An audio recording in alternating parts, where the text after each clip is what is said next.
Hello everybody and welcome back to Red Devils TV. Now first of all, I would just like to say thank you so much for all the support. We're on 308 subscribers at the time of recording. The subscriber count has jumped up massively. It's just mental. But anyway, thank you all and welcome back to Red Devils TV. So this is your Manchester United versus Crystal Palace preview, and let's just get right into it. So United are currently off a very good win streak from, well obviously we've won 9 games in a row currently, but we've come off a very good result against Manchester City, and Crystal Palace aren't in the best form at the moment. And I said on Twitter that if United can get 7 points from City, Crystal Palace and Arsenal, I'll be over the moon with that. It was just incredible, because like I don't want to consider myself in the title race just yet, because with the lack of investment from the club, not getting enough players in, with Van der Beek being injured, etc., I still think that top 4 is going to be harder than what a lot of people think. I just think that right now Manchester United, it's a positive place to be. No one wants to think about the negativity, and we just want to enjoy being United fans at the moment. We're going game by game. This game, I think we're going to win comfortably, because the City game proved, which what we all expected, that City were going to have the majority of the possession, but United were the favourites and could take their chances better. City had 1 shot on target all game, which is obviously that's City's issue, but United were creating them chances. United are capitalising on making them chances. We're not like hitting them wide or we're hitting it into row Z anymore. We're making clear-cut, clinical chances. And I feel like this is going to be a high-scoring game, to be honest. But there are some cautions that I do want to talk about, and I'll talk about that in a minute, because you've got the, like, do you change a winning team, blah, blah, blah, blah. For me, I am going to change a winning team, because I feel like that with Arsenal being only a few days, well, obviously being on Sunday, I feel like Ten Hag's going to have to rotate a little bit.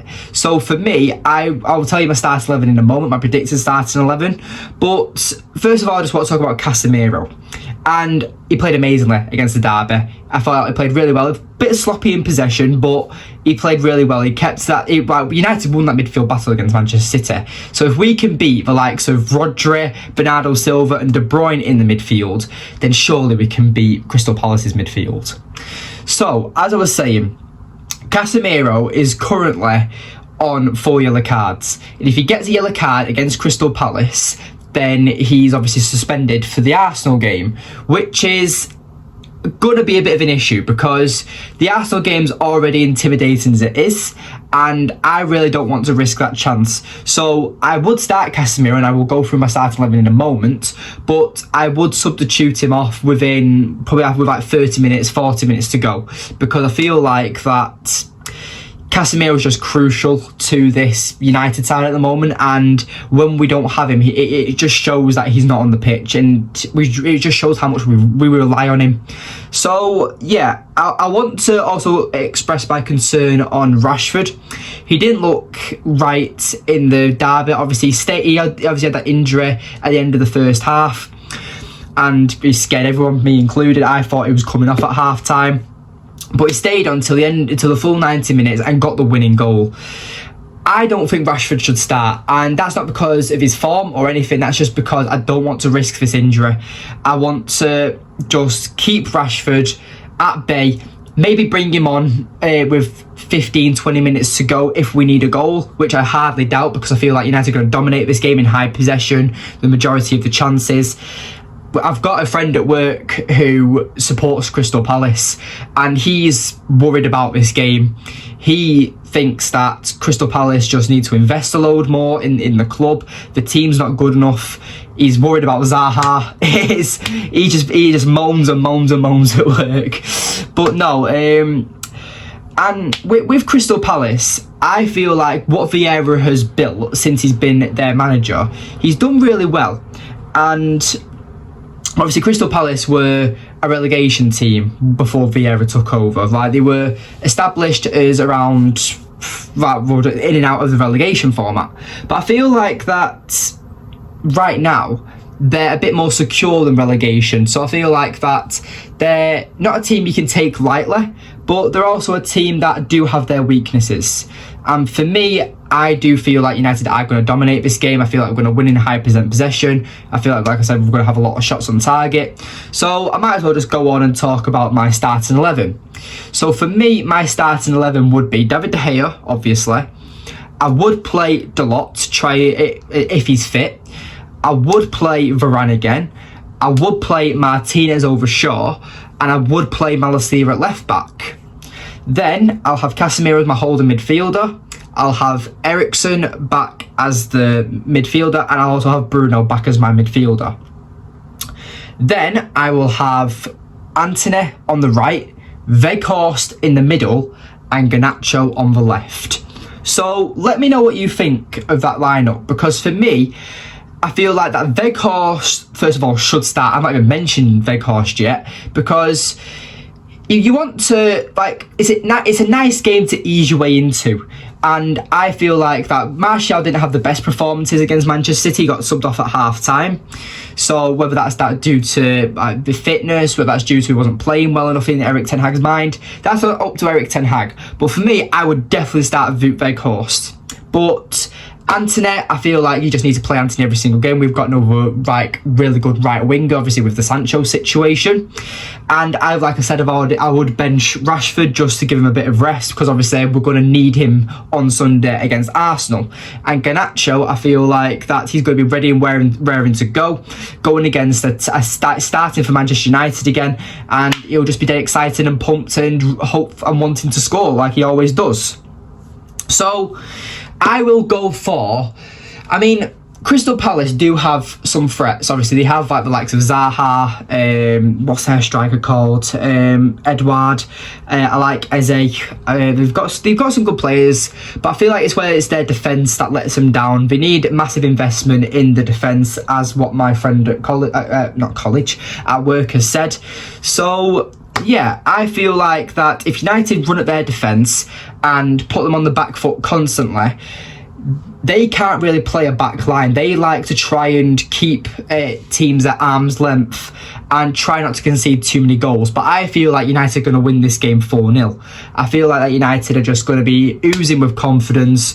We're going to want to win this game because it's a must win, really, because the Arsenal game is quite intimidating, and it is at the Emirates.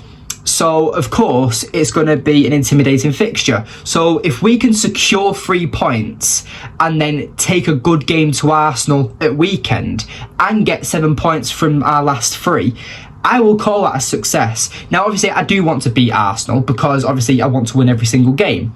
But sometimes you have got to be realistic, and the Arsenal preview will come on later this week, probably about Thursday or something.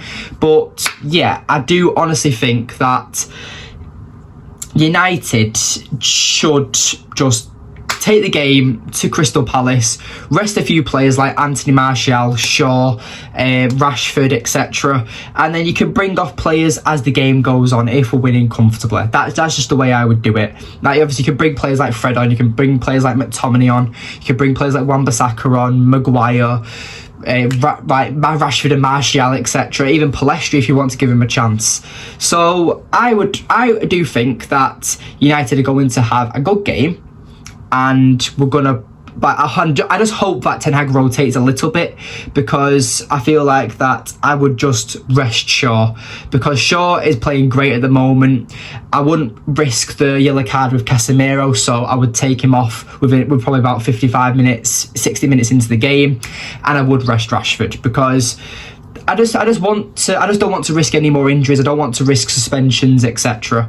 And I want Weghorst to start, because I really rate Weghorst everywhere he's gone apart from Burnley. So his last 4 clubs, he scored, by statistics, he's scored in every 2 games.